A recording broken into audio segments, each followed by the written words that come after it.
do not copy me, but I do want to give you perspective on how I go about building my database and different unique answers I come up with and how I answer them and things you can look out for. So step one is building a unique database and how I go about crafting uniqueness within my answers. Now, a question could be, tell me about a time you received a piece of feedback and how you implemented it. So for this question, a time I received feedback was from a stranger at Deep Eddy, a swimming place in downtown Austin, when I was training for an Ironman. And he totally just gave me ill-advised advice on how I should be doing my stroke when I swim. And typically, if someone's giving you advice when you're not looking for it, you can have an ego and you cannot want to accept it. But he actually gave me really good advice on my stroke in order to not just be so flat with everything and how to reach and pull back. And when I bring that into an interview dynamic, what's interesting is I can build context about my uniqueness and what I'm interested in outside of work. Is like, I'm in Austin, I like to swim.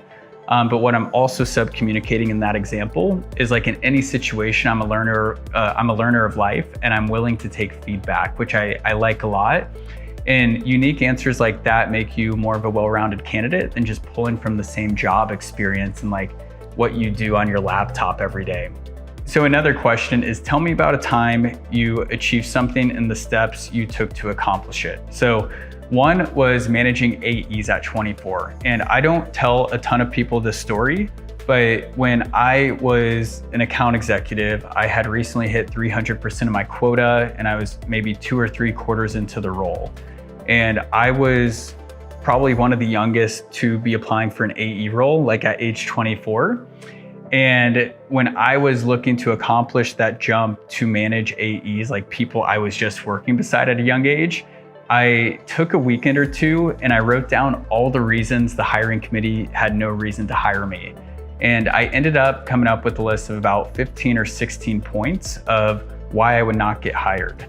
And what I ended up doing to overcome those objections is I actually reached out to sales leaders in different organizations. So the acquisition organization, the small business organization, the enterprise organization, and I networked with leaders who had been at the companies had been at Dell for about 5 or 10 years.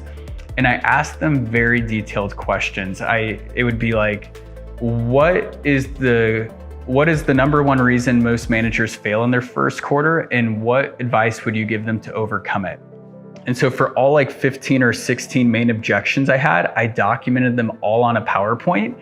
And so when I went into interview for that AE role I was unqualified for, and they brought up all the objections, I was actually able to show them that I got a mini PhD in how to be a manager just by networking with some of the top managers at a company. And so that was like a cool story I can tell in an interview of like when I achieved something significant and like what I did to prepare to overcome it. What's funny is like a lot of people have tried to replicate that at Dell since I've left, and like they won't let PowerPoints into the interview now because like so many people have tried to copy it. But it worked, and hopefully for you, it can work with you in your job search. Give an example of when you worked on a team and took on additional responsibilities. So I went to a seminar called ALA Ascension Leadership Academy, and we got put into teams, and there were always opportunities to take on additional responsibility, whether it was, finding the place to go eat or like always doing these things. But when you think of like why I'm thinking of that example is like Ascension Leadership Academy is actually like a very prominent organization to be a part of. And so I can actually build context with like the people who go there, like the caliber of person is like Major League Baseball players to entrepreneurs. And I can build that into the setting to show that I'm actually committed to self-development in and outside of work. And then give, the magnitude of the responsibilities that I had in that setting, which were definitely bigger than, planning lunches. But there's, different fundraisers and other things that you do that make significant impacts. And so all these cool examples stacked on each other really start to show your differentiation. So this next question, if we are not sold, why should we be? I'm always networking with people, and someone was asking me this, I believe it was with AWS. And what was cool is I was able to talk about a lot of my uniqueness. So I'm an athlete, I'm an artist, I like creating content, I'm an entrepreneur, and I have a track record of success. And so what I'm able to do with why should we be sold on you is like, well, there's not a lot of people who can break into Dell EMC and advance 4 roles in 2.5 years, let alone leave that, create a profitable company, and then go in back to a corporate role and have success if I choose to go that path. For the AWS example specifically, I was talking to someone in their startup segment, and I was like, it's actually a really cool play because not only have I sold data center hardware and I know about cloud computing, but being an entrepreneur and like dealing with what founders deal with starting my own company, there's a lot of empathy that I can bring in. And so when you stack all those unique angles on each other, it's a very key, specific, unique differentiation that almost makes me the most qualified for that role. And so if you're not sold, this is why you should be. So if we were to reach out to a manager, what would they say your weaknesses are and what are you doing to improve? So one of my weaknesses is I actually think too big, and it can prevent me from getting some of like the small things done. So yeah, like I have a tendency to think big, but it's not a bad thing. In order to combat that and have a happy medium, if you were to ask a manager, is I've started reading books and working with a coach who can reel me back to, I don't want to say reality, but just into the bite-sized pieces that need to get done in order to hit those goals. And that's been huge for me in terms of understanding that I'm aware of a weakness and I have an action plan that's already made significant improvements in my life by executing that on a daily basis. So next question, tell me about a time when you had a personal setback in your career. So not a lot of people know this, but I almost quit Dell when I was an SDR. I was in a fast track promotion with 3 other people in my onboarding class who were crushing it. And we all ended up not getting the fast track promotion. Well, COVID hit during that time. And so they couldn't give us a promotion. And I felt very entitled to a promotion. I was crushing my KPIs. I was putting in the hours. And yeah, I almost quit. But the silver lining is I was able to work remote, which was like a dream of mine. And I was just crushing my numbers still, working in my pajamas, which I thought was awesome. And so that personal setback is kind of funny because if I would have ended up quitting because I didn't get that promotion and I ended up getting a promotion 1 quarter later, I would have never, been promoted, received all the accolades or anything like that. So the silver lining is like it was a setback in the micro, but the macro impact of sticking with something actually yielded, extreme positive results. All right, so tell me about a time you messed up at work and owned up to it. Well, I was sending a recap to my boss of all my deals and I accidentally added a C-level to the end of my weekly recap. And it was like a report we're rolling up for all the deals. And it showed the deal I was working on with that C-level. And what's kind of funny is I did such a good job building a relationship with him. Because I'm not a sales guy who does like magic tricks to get people to sign POs. Like I'm very, very heavily relationship based. He actually replied to the email with like funny banter. Like he thought it was funny that I was like rolling up the deal. But he knows that I have a job and it actually allowed us to build a more intimate relationship.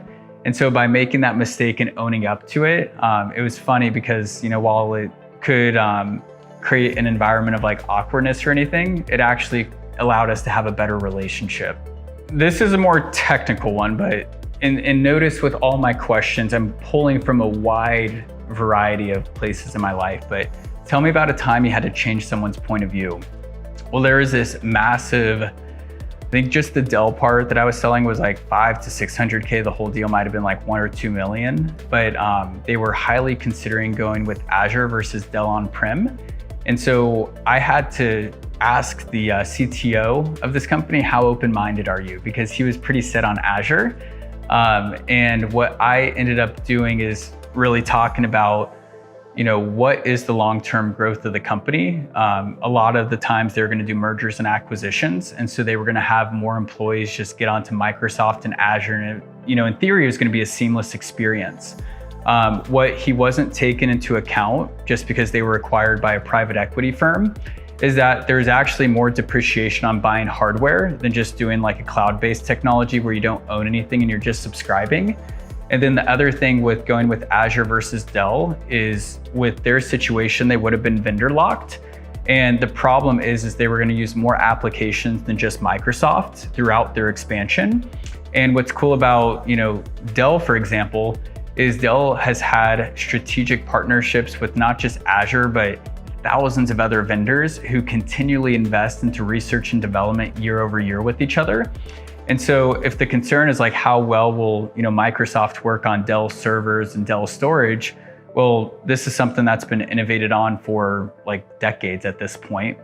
And so while he was set with one point of view, I was able to ask how open-minded he was and then present the data on another solution in order to get him to think holistically before making the correct decision for his company. And so that's like a cool technical answer. If you have something like that, you can pull into an interview. Another question is, how do you reach out to customers? What are your prospecting strategies? So this, again, is technical, but feel free to add in humor. So for me, I might say spray and pray, and then be like, I'm just kidding.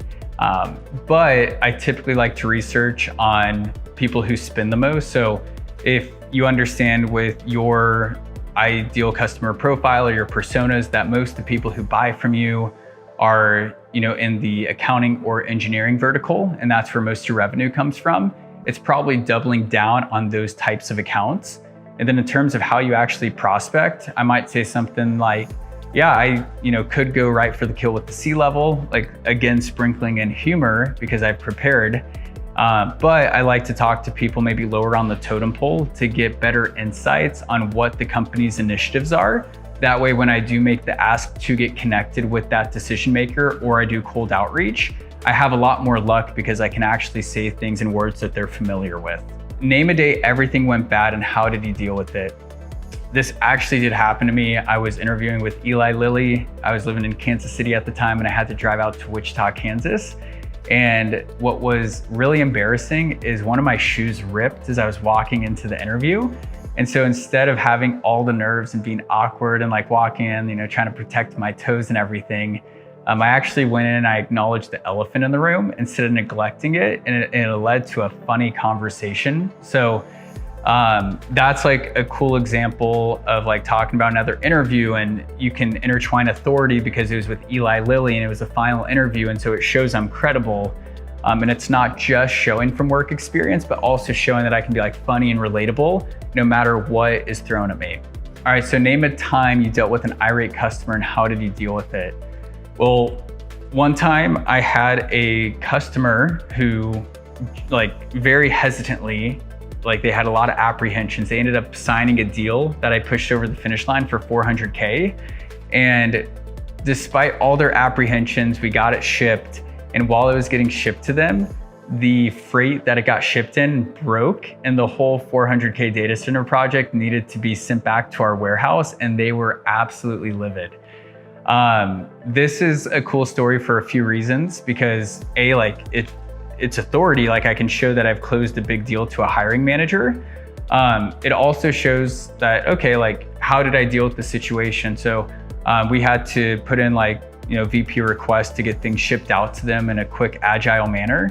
And I believe we were also able to get like some future Dell credits to them. And so they were able to maybe not be satisfied in the short term, but we were able to really, prioritize the relationship for the long term, really to make them, or to make it known that we were invested in the long-term relationship with them. So it's like, how can you intertwine, authority and customer service into like a unique answer like this? And that's what it's about, is like figuring out unique perspectives to intertwine within your answers. All right, so name a situation where you displayed confidence, and is that enough to do the job? For me, I might talk about the first business I started or being an entrepreneur and how I turned down amazing money I was working just to get to my first 10K month, and how like I literally would not wish that upon my worst enemy, or like I won't brag about entrepreneurship. And so for you, it's like, think of something unique, like very unique that was like very difficult, and like how you can display confidence, and think of the best example you have that like no one else can compare to. Because like for me, if I was to go interview nowadays and like talk about this story, like this is a huge thing. Like most people might not leave a corporate job and like want to go back to one. So like, what's a big leap of faith you took? And like, I actually did the same thing in college where I was working a job I didn't like and I quit. Like I didn't want to work it, but I didn't have any income coming in. And so right before I quit, what I ended up doing is I applied for my personal training exam like 3 weeks later, where typically you need like a 6-month process. And then within 3 weeks, I was at the library all summer studying the NASM certification. And against all odds, I got the job. And that's a cool story I can intertwine into how I took a risk on myself. And like, I actually think I did use that when I was looking to get a job at Dell. As I was a college student, I quit my job to become a personal trainer in college. And that was like a situation where I displayed confidence. And I believe that's enough to, do this job. Notice I pull from a lot of different examples throughout. What I don't want you to do is sound really boring, where you just talk about, hey, like in college, I worked on this project. Hey, at this company, I just did this. Hey, at this, like show your athletics, show side hustles, like show things that make you unique. And that's like what people want. Like, were you a private chef? Were you this? Because you can still show the characteristics they care about. And you can sub-communicate those with, yes, like the race you signed up for, that takes a lot of hard work and resilience, the same characteristics you need for the job. But the biggest mistake that I see is people are just really boring. Like, you are yourself, you are very interesting. You may have traveled, you may have done this cool charity project, you may have planted 10,000 trees, like whatever the case is, make sure people know that. Like, you need to market yourself and really sit down with each of these questions and challenge yourself that you're not pulling from the same answer way too many times. And you can pull from the same work experience, but just find different experiences in that work experience that make you unique. And I promise, when you have 50 to 60 differentiated, unique answers to pull from for your interview, you're gonna be an amazing, well-rounded candidate, and they're gonna be so excited to continue the process with you.